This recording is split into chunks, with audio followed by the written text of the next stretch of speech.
بسم اللہ الرحمن الرحیم۔ آج ہمارا سوال ہے کہ کن کن عورتوں سے نکاح کرنا حرام ہے۔ ان میں تین جو بنیادی تھی وہ ہم نے ذکر کر دی تھی۔ اسباب بنیادی طور پر تین ہی ہیں۔ پہلا سبب ہے نسب، دوسرا ہے رضاعت اور تیسرا ہے حرمت مصاہرت۔ اب اسنی مسائل کے آگے کچھ مسائل ایسے ہیں جو بنیاد ان کی یہی ہیں، لیکن ان مسائل میں سے ایک مسئلہ یہ ہے وَإِذَا طَلَّقَ امْرَأَةً طَلَاقًا بَائِنًا وَرَجْعِيًّا، جب کسی مرد نے کسی عورت کو طلاق بائنہ دی ہے یا طلاق رجعی دی ہے، اب اس کے لیے جائز نہیں کہ اس وقت تک اس کی بہن سے شادی کرے جب تک اس کی عدت پوری نہ ہو۔ یعنی اگر بیوی کو طلاق دی ہے تو جب تک اس کی بیوی عدت میں ہے نا، تو بیوی کی بہن سے نکاح نہیں کر سکتا، چاہے طلاق رجعی ہے چاہے طلاق بائنہ ہے۔ امام شافعی یہ کہتے ہیں کہ اگر طلاق بائنہ دی ہے نا پھر نکاح کر سکتا ہے، اور طلاق رجعی دی ہے تو نکاح نہیں کر سکتا۔ امام شافعی اس کی وجہ یہ بیان کرتے ہیں کہ طلاق بائنہ کا مطلب یہ ہے کہ وہ بندہ اس عورت سے تعلق رکھنے نہیں چاہتا، تو اگر تعلق رکھنے کا اس کا کوئی ارادہ ہوتا تو وہ طلاق رجعی دیتا۔ جب طلاق بائنہ دے رہا ہے تو اس کا مطلب ہے وہ تعلق نہیں رکھنا چاہ رہا، تو لہٰذا اب اگر اس کی بہن سے شادی کر لے تو حرج کوئی نہیں ہے۔ اور طلاق رجعی میں یہ کہہ رہے ہیں کہ چونکہ طلاق رجعی میں ممکن ہے وہ رجوع کر لے عدت کے اندر، لہٰذا اب وہ اپنی بیوی کی بہن سے شادی نہیں کرے گا۔ امام ابو حنیفہ کہتے ہیں نہیں، وہ جب عدت میں عورت ہوتی ہے نا تو مین وجہ بیوی ہوتی ہے۔ اس کی دلیل یہ ہے کہ چاہے عورت کو طلاق رجعی ملی ہو چاہے طلاق بائنہ ملی ہو، تو ہر دو صورتوں میں شوہر نے اپنی بیوی کو نان و نفقہ اور سکنا دینا ہے، رہائش بھی دینی ہے اور کپڑے بھی دینے ہیں اور کھانے پینے کا خرچہ بھی اٹھانا ہے۔ تو جب مرد اس کا خرچہ اٹھا رہا ہے، رہائش کا بھی، کھانے پینے کا بھی، کپڑوں کا بھی، تو اس کا مطلب ہے وہ اس کی بیوی ابھی تک باقی ہے۔ یہ ذہن میں رکھیں بیٹا، جب عورت کو طلاق ہوتی ہے اور عورت عدت میں ہوتی ہے تو مرد کی طرف سے تو نکاح ختم ہو جاتا ہے، لیکن عورت کی طرف سے نکاح ختم نہیں ہوتا۔ عورت کی طرف سے نکاح تب ختم ہوتا ہے جب اس کی عدت پوری ہوتی ہے، چاہے وہ عدت وفات کی چاہے عدت طلاق کی۔ یہ سارا مسئلہ آپ کو بات سمجھ آ گئی ہے؟ اب ترجمہ کر لیں۔ وقال الشافعی ان کانت العدت عن طلاق بائنہ، اگر عدت طلاق بائنہ سے ہے یا تین طلاقوں سے ہے، یجوز تو جائز ہے نکاح کرے، لیکن انقطاع نکاح بالکلیہ، کیونکہ نکاح اس کا مکمل طور پر ختم ہو گیا، اعمال للقاطع، جو چیز تعلق ختم کرنے والی اس پر عمل کرنے کے لیے۔ تعلق ختم کرنے والی چیز ہوتی ہے بیٹا اس کی طلاق بائنہ۔ طلاق بائنہ اس چیز کو چاہتی ہے کہ مکمل تعلق ختم ہو گیا ہے۔ وَلِهَذَا لَوْ وَطِئَهَا مَعَ الْعِلْمِ بِالْحُرْمَةِ يَجِبُ الْحَدُّ، اس لیے اگر وہ وطی کرے گا اپنی اس بیوی سے، اگر اس کے علم ہے کہ میں نے بیوی کو طلاق بائنہ دی، اگر بیوی کو طلاق بائنہ دی ہے، اب اگر بیوی سے وطی کرے گا اس پر حد واجب ہوگی۔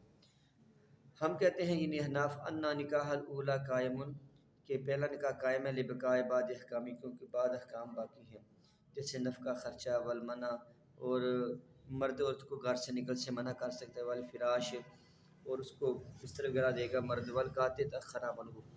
اب جو امام شافعی نے کہا تھا کہ جی طلاق بائنہ تو قطع تلقی کے لیے ہے، تو قطع تلقی کا مطلب یہ ہے کہ آپ اس کی بیوی کی بہن سے نکاح کر سکتے ہیں، تو ہم کہتے ہیں کہ بے شک یہ قطع تلقی کے لیے، لیکن اس کا جو عمل ہے وہ مؤخر ہوگا جب تک عدت پوری نہ ہو۔ وَلِهَذَا باقی القید، اس لیے قید باقی ہے نکاح کی۔ وَالْحَدُّ لَا يَجِبُ عَلَىٰ إِشَارَةِ الْكِتَابِ، کہتے ہیں اب جو حد لگا رہے ہیں نا اس بندے پہ، تو وہ اس کا تعلق کتاب و طلاق سے نہیں ہے بلکہ اس کا تعلق کتاب الحدود سے ہے۔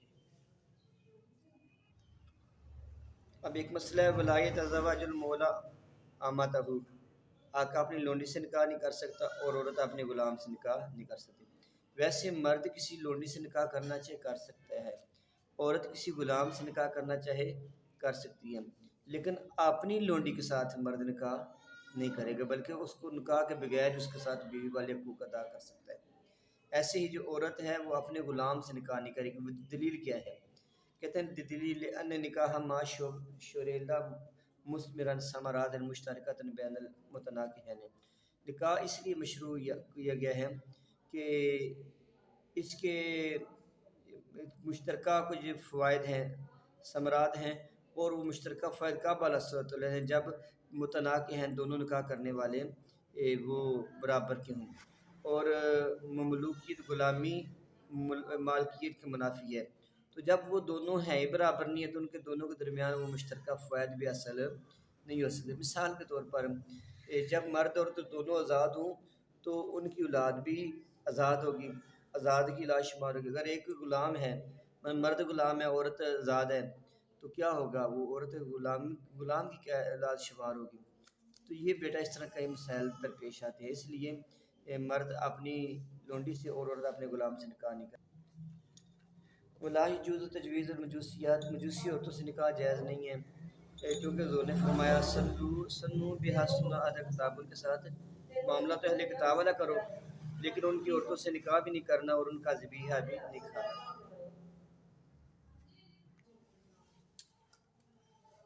اگلا مسئلہ ہے ولل وثنیات، وثنیات کہتے ہیں جو بت پرست عورتیں ہیں، جیسے ہندو ہیں، مشرک ہے، ان سے نکاح جائز نہیں۔ کیوں؟ اللہ نے فرمایا ولا تنکحوا المشرکات حتی یؤمنن، مشرک عورتوں سے نکاح نہ کرو جب تک وہ ایمان نہ لے آئے۔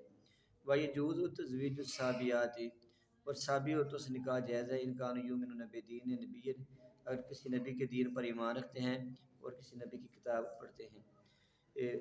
لأنہم من اہل کتاب، کیونکہ وہ اہل کتاب میں سے ہے۔ مجوسی وہ ہیں جو آگ کی پوجا کرنے والے ہوتے ہیں۔ ان کی دو قسمیں تھی، کچھ مجوسی وہ ہیں جو نبی کو بھی مانتے ہیں اور اللہ کو سجدہ کرتے ہیں، اور کچھ وہ ہیں جو نبی بھی نہیں مانتے اور آگ کو سجدہ کرتے ہیں یا ستاروں کو کرتے ہیں، تو ان سے نکاح جائز نہیں ہے۔ وَإِنْ كَانُوا يَعْبُدُونَ الْكَوَاكِبَ، اگر وہ عبادت کرتے ہیں ستاروں کی، وَلَا كِتَابَ لَهُمْ، نہ ان کے پاس کتاب ہے، لم تجوز منع کی حتم سے نکاح جائز نہیں، کیونکہ وہ مشرک ہیں۔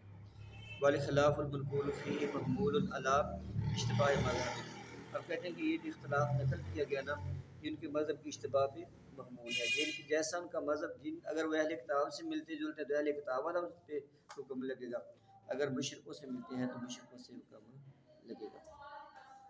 اس کے بعد ایک مسئلہ ہے وَيَجُوزُ لِلْمُحْرِمِ وَالْمُحْرِمَةِ أَن يَتَزَوَّجَا فِي حَالَةِ الْإِحْرَامِ، محرم اور محرمہ، محرم کہتے ہیں جس نے جو حالت احرام پہنا ہوا ہو۔ ایک مرد اور عورت نے احرام پہنا ہے اور عمرے کے لیے حج کے لیے گئے ہیں، تو کیا حالت احرام میں نکاح کر سکتے ہیں یا نہیں کر سکتے؟ امام شافعی کہتے ہیں نہیں کر سکتے اور امام ابو حنیفہ کہتے ہیں کر سکتے ہیں۔ امام شافعی کہتے ہیں کہ نبی صلی اللہ علیہ وسلم نے فرمایا کہ محرم مرد اور محرم عورت نکاح نہ کرے، اور امام ابو حنیفہ کہتے ہیں کہ نبی صلی اللہ علیہ وسلم نے جب حضرت میمونہ سے نکاح کیا تھا نا، حضور کی زوجہ محترمہ ہے، اور آخری کل پر نکاح انہی سے ہوا تھا حضرت میمونہ، تو حضرت میمونہ اس وقت اور حضور حالت احرام میں تھے۔ تو اب جو امام شافعی کہتے ہیں کہ دیکھیں حضور نے فرمایا کہ محرم نکاح نہ کرے، تو امام ابو حنیفہ کہتے ہیں کہ اس سے مراد یہ ہے کہ ہم بستری نہ کریں، انہیں نکاح تو کر سکتے لیکن ہم بستری نہیں کر سکتے۔ وقال الشافعی رحمہ اللہ، امام شافعی کہتے ہیں لا یجوز، جائز نہیں ہے۔ وتزویج الولی المحرم ولیتہ علی ھذا الخلاف، اور اس طرح محرم ولی کا اپنی جو زیر سرپرست لڑکی ہے اس کا نکاح بھی اسی اختلاف پر ہے، یعنی جیسے محرم اپنا نکاح نہیں کر سکتا، جو اس کے متحد بچی ہے اپنی اس بچی کا بھی نکاح نہیں کر سکتا۔ لہو قولہ صلی اللہ علیہ وسلم، امام شافعی کی دلیل یہ ہے لا ینکح المحرم ولا ینکح، کہ محرم مرد نہ اپنا نکاح کرے نہ کسی اور کا کرے، والا نہ ہماری دلیل یہ ہے انہ صلی اللہ علیہ وسلم تزوج بمیمونہ، حضور نے میمونہ سے نکاح کیا، وہو محرم، اس کی آپ حالت احرام میں تھے، وما رواه محمول علی الوطی، جو امام شافعی کی روایت ہے اس کو ہم وطی پر محمول کرتے ہیں۔ ایسے ہی ایک مسئلہ یہ ہے کہ ایک وقت میں 4 سے کرے گا، 4 سے زیادہ نہیں کرے گا۔ وَلِلْحُرِّ أَن يَتَزَوَّجَ أَرْبَعًا مِنَ الْحَرَائِرِ، آزاد بندہ ایک وقت میں 4 عورتوں سے نکاح کر سکتا ہے، والما، اور لونڈیوں سے، چاہے وہ آزاد ہو چاہے وہ لونڈیاں ہوں۔ وَلَيْسَ لَهُ أَن يَتَزَوَّجَ أَكْثَرَ مِنْ ذَلِكَ، 4 سے زیادہ نکاح جائز نہیں ہے۔ لِقَوْلِهِ تَعَالَىٰ فَانكِحُوا مَا طَابَ لَكُم مِّنَ النِّسَاءِ مَثْنَىٰ وَثُلَاثَ وَرُبَاعَ، کہ نکاح کرو جو تمہیں اچھی لگیں، 2 عورتوں سے یا 3 سے یا 4 سے۔ اب دیکھ لیں اللہ نے ایک نکاح کا تو نہیں نہ کہا، اللہ نے کہا 2 3 یا 4 کریں، ہم سب مرد ایک کرتے ہیں، کیونکہ اللہ کو خلاف ورزی کرتے ہیں۔ لیکن اللہ نے کیا کہا ہے کہ 2 سے کرو، 3 سے کرو اور 4 سے۔ اللہ نے کہیں فرمایا کہ تم ایک سے کرو؟ تو پھر ہم ایک بھی کیوں رہتے ہیں، ایک سے زیادہ کیوں نہیں کرتے؟ بیٹا اصل بات یہ ہے کہ شاید کا پس منظر دیکھ رہے ہیں۔ پس منظر یہ ہے کہ جو زمانہ جاہلیت میں تھا، ایک مرد بے شک 100 نکاح کر لے، کوئی پابندی نہیں تھی۔ تو اسلام نے ایک لمٹ مقرر کی ہے کہ میکسیمم 4 کرنی ہے۔ اگر تمہارے ایک پہ گزارا ہے 2 کر لو یا 3 کر لو یا 4 کر لو۔ یہاں پہ کچھ عبارت محذوف ہے، اگر ایک سے ساتھ گزارا نہیں ہے، سمجھ تو ضرورت زیادہ اور تو زیادہ سے کر لو۔ وتنسیس العدد، اب جو عدد پر نص آ گئی 4 کی، یمن و زیادت علیہ، تو یہ منع کرتی ہے کہ 4 سے زیادہ نکاح نہیں ہوگا۔ امام شافعی کہتے ہیں لا یتزوج الا امۃ واحدۃ، کہ ان 4 بیویوں میں صرف ایک لونڈی ہو، 3 آزاد ہونی چاہیے، ایک سے زیادہ لونڈی سے نکاح نہیں کرنا۔ وہ کہتے ہیں کہ لأنہ ضروری عندہ، کیونکہ یہ لونڈی سے نکاح مجبوری کی حالت میں ہوتا ہے۔ جب ایک لونڈی سے نکاح کر لی تو مجبوری تو پوری ہوگی، اب زیادہ لونڈیوں سے نکاح نہیں کرنا۔ اور ہم کہتے ہیں والحجۃ علیہ ما تلونا، اور امام شافعی کے خلاف دلیل یہی آیت جو ہم نے پڑھی، اذ الامات المنکوحۃ ینتظمها اسم النساء، کیونکہ جو منکوحہ لونڈی ہے وہ ینتظمها اسم النساء، اس پہ بھی عورت کا نام شامل ہوتا ہے نا۔ اللہ نے کہا کہ عورتوں سے نکاح کرو، تو اب چاہے وہ آزاد ہے چاہے وہ لونڈی ہے، تو جب ہم نے نکاح کر لیا تو وہ اللہ کے حکم میں وہ آ جائیں گی۔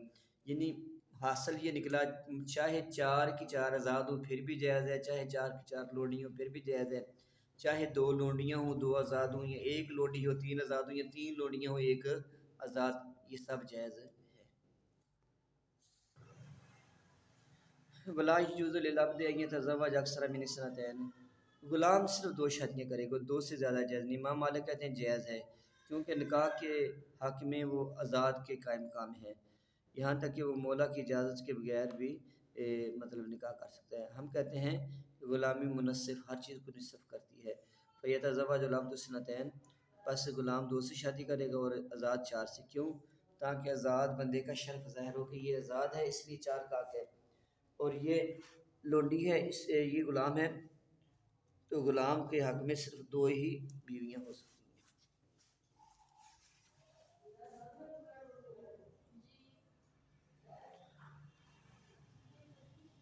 اب اگلا مسئلہ یہ ہے فَإِن طَلَّقَ الْحُرُّ إِحْدَى الْأَرْبَعِ طَلَاقًا بَائِنًا، کسی بندے کی 4 بیویاں تھیں تو شوہر نے ایک بیوی کو طلاق بائنہ دے دی، اب باقی کتنی بچی؟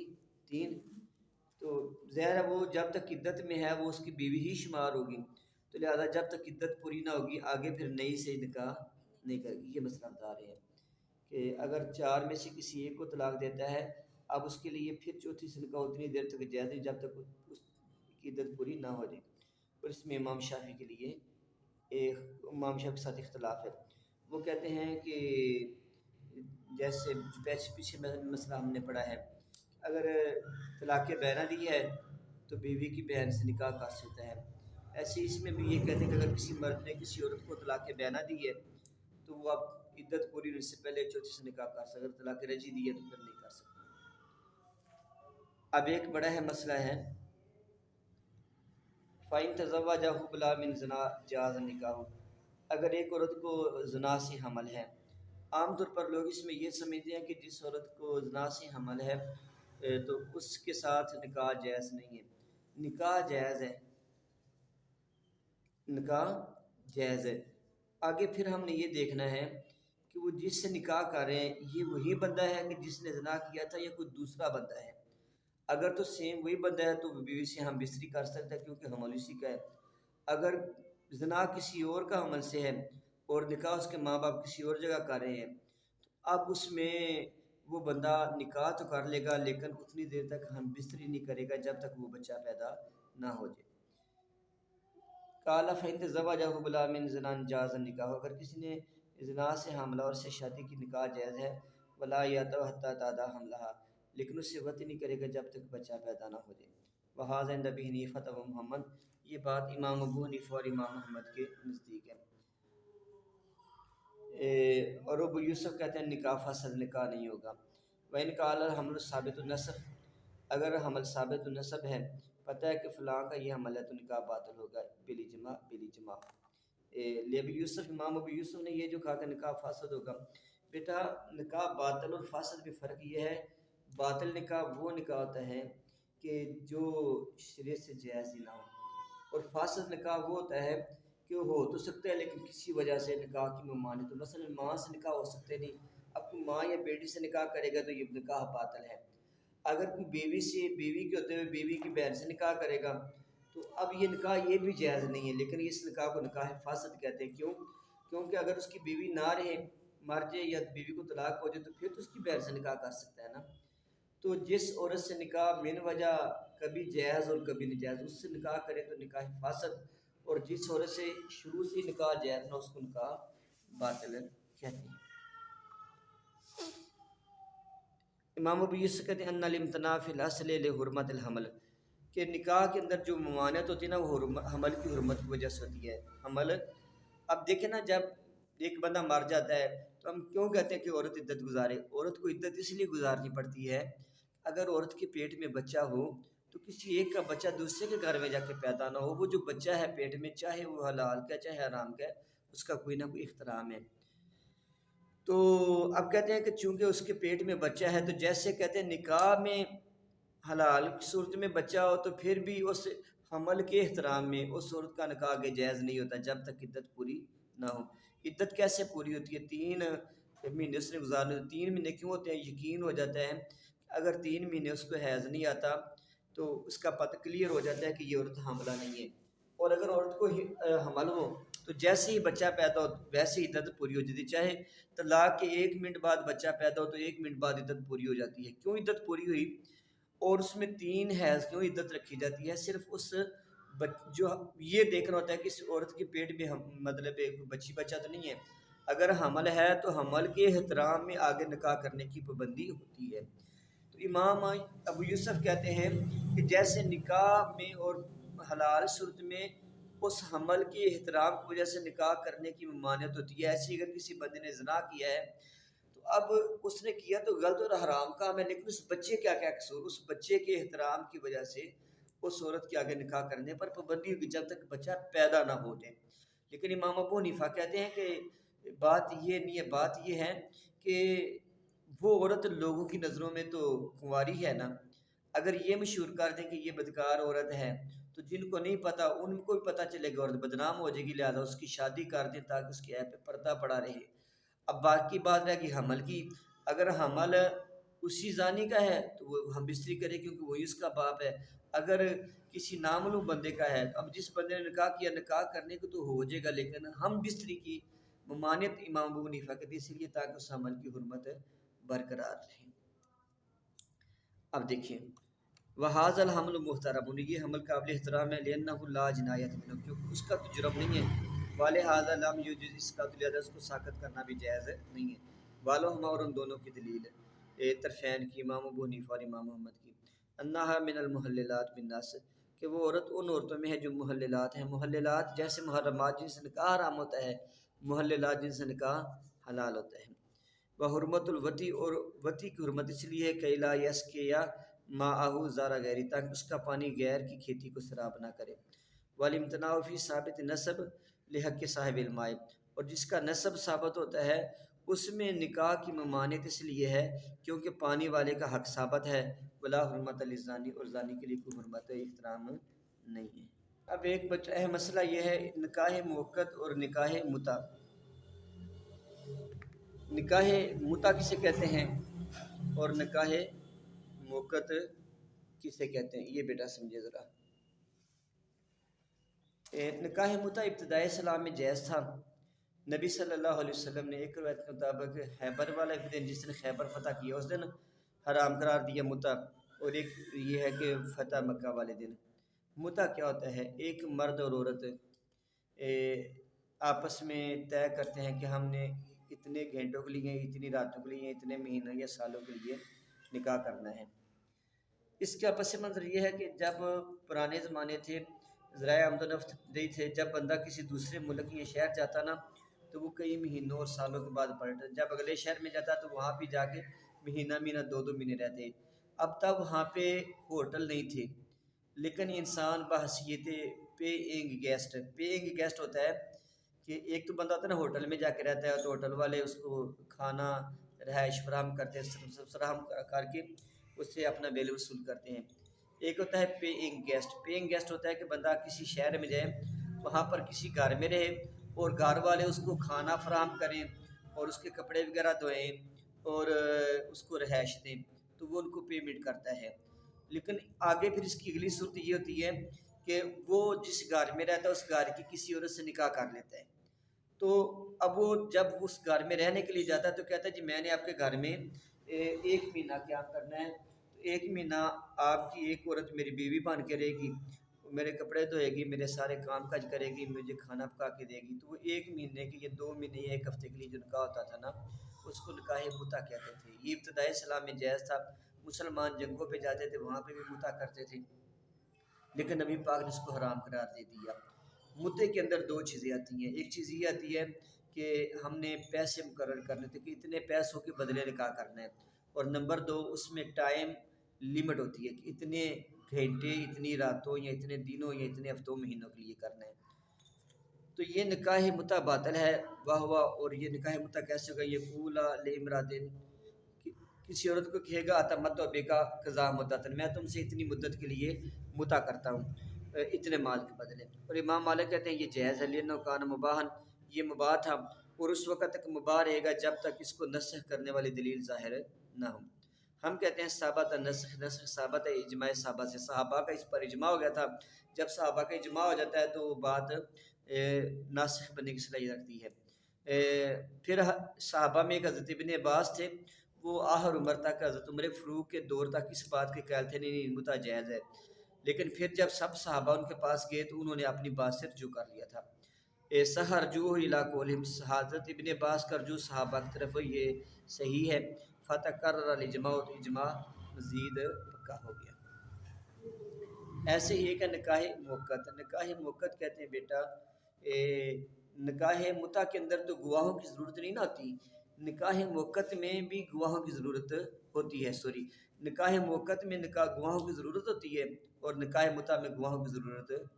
متع کے اندر تو مرد عورت دونوں کلے بیٹھ کے اپنی ڈیلنگ کرتے ہیں، لیکن متع کے اندر 2 گواہوں کی موجودگی میں مرد عورت کہتے ہیں جی ہم اتنے عرصے کے لیے نکاح کر رہے ہیں۔ اچھا، ایک صحیح نکاح اور متع میں کیا فرق ہے بیٹا؟ صحیح نکاح میں یہ ہے کہ وہ اس کے بچوں کی ماں بنتی ہے اور وہ بندہ مر جو اس کی وراثت سے حصہ پاتی ہے، اگر وہ طلاق دے دے اس کی عدت ہوتی ہے۔ متع کے اندر نہ عدت ہوتی ہے، نہ وراثت ہوتی ہے، نہ دوسرے حقوق حاصل ہوتے ہیں۔ اور نکاح موقت بھی باطل ہے، جیسے مرد 2 گواہوں کی موجودگی میں یہ کہے کہ میں 10 دن تک تم سے شادی کرتا ہوں۔ امام ظفر کہتے ہیں یہ صحیح ہے، لازم ہے، کیونکہ لأن نکاح لا یبطل بشروط الفاسدہ، کہ فاسد شروط کے ساتھ نکاح باطل نہیں ہوتا۔ ہم کہتے ہیں انہ اتی بمعنی المتع، یہ متع کے معنی میں ہے، والعبرۃ فی العقود للمعنی، اور عقود کے اندر جو اعتبار ہے وہ معنی کا ہوتا ہے، الفاظ کا نہیں ہوتا۔ ولا فرق بین ما اذا طالت مدت تقید و کثرت، کہتے ہیں اس میں کوئی فرق نہیں ہے، انہوں نے جو نکاح کی مدت رکھی ہے وہ کئی سال بہت لمبی رکھی ہے، یہ تھوڑی رکھی ہے، کیونکہ جب وقت مقرر کر دیا تو یہ معین ہو گیا متع کی جہت سے۔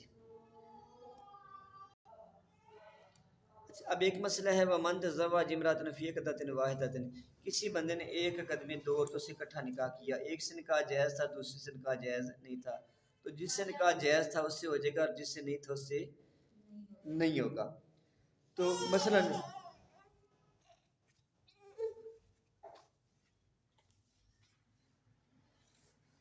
تو یہ 2 عورتیں تھیں، ایک عورت سے نکاح اس کا جائز تھا اور دوسری سے نکاح جائز نہیں تھا۔ اب جیسے ایک وقت میں بندہ ایک عورت سے نکاح کر سکتا ہے نا، ایسے ہی بندہ ایک وقت میں 4 اکٹھی عورتوں سے بھی نکاح کر سکتا ہے۔ مثلا 4 عورتیں بیٹھی ہوں، مرد چاروں کو بولے میں تم چاروں سے نکاح کرتا ہوں، ان میں سے جو بولے گی نا مجھے قبول ہے، اس سے نکاح ہوتا جائے گا، چاہے وہ اکٹھی بولیں چاہے آگے پیچھے بولیں۔ تو 2 عورتوں سے مرد نے اکٹھا نکاح کیا تو ایک سے نکاح جائز تھا ایک سے نہیں تھا، جس سے جائز تھا اس سے ہو جائے گا اور جس سے نہیں تھا اس سے نہیں ہوگا۔ اب اس ٹاپک کا جو آخری مسئلہ اس ہدایہ میں بیان ہوا ہے وہ یہ ہے، ایک جھگڑے والی بات ہے۔ وہ جھگڑے والی بات یہ ہے کہ ایک عورت نے یہ دعویٰ کر دیا کہ اس مرد نے مجھ سے نکاح کیا تھا، یہ مرد میرا شوہر ہے، یہ میرا مرد ہے، تو بندہ انکار کرتا ہے نہیں نہیں میں نہیں نکاح کیتا، اب کیا کریں گے؟ ان کی عورت کی بات مانیں گے یا مرد کی بات مانیں گے؟ بے شک نکاح نہیں ہوا، عورت کہتی ہے یہ میرا شوہر ہے، اور مرد کہتا ہے یہ میری بیوی نہیں ہے، تو کیا کریں گے؟ تو اب بیٹا کریں گے یہی کہ اس عورت سے دلیل مانگیں گے، گواہ کہیں گے گواہ پیش کرو۔ اگر عورت گواہ پیش کر دیتی ہے تو وہ اس کی بیوی شمار ہوگی، چاہے اس کا نکاح ہوا ہے یا نکاح نہیں ہوا۔ جب عورت نے کسی مرد کے بارے میں یہ دعویٰ کر دیا یہ میرا شوہر ہے، اور شوہر ہونے پہ دو جھوٹے گواہ بھی پیش کر دیا، حالانکہ حقیقتاً ان کا نکاح نہیں ہوا تھا، تو وہ اس کی بیوی ہی شمار ہوگی۔ اور وہ مطلب مرد اب اس سے ہم بستری بھی کر سکتا ہے۔ یہ بات امام ابو حنیفہ کے نزدیک اور ابو یوسف بھی یہی کہتے ہیں۔ امام محمد کہتے ہیں نہیں، وہ نکاح تو ہو گیا لیکن وطی نہ کرے، کیونکہ ان کا نکاح تو نہیں ہوا تھا، وہ تو جھوٹ بولا اس نے، سارا یہ جھوٹ پہ تھا۔ امام شافعی کا بھی یہی قول ہے، امام شافعی کہتے ہیں کہ یہ قاضی کی غلطی ہے۔ یہ کیا ہے؟ اب قاضی کی غلطی کی وجہ سے نکاح تو نہیں ہوگا نا۔ امام ابو حنیفہ کہتے ہیں کہ نہیں، بات یہ نہیں ہے، بات یہ ہے کہ قاضی نے ان گواہوں کو سچا سمجھا ہے تو فیصلہ کیا ہے نا۔ اگر قاضی ان گواہوں کو جھوٹا سمجھتا تو یہ قاضی فیصلہ نہ کرتا۔ تو جب قاضی نے فیصلہ کیا تو وہ ان گواہوں کو سچا سمجھ کے، بے شک قاضی غلطی کھا رہا ہے لیکن سچا سمجھ کے فیصلہ کیا تھا، لہذا وہ اس کی بیوی شمار ہوگی۔ چلیں جی، یہ ٹاپک مکمل۔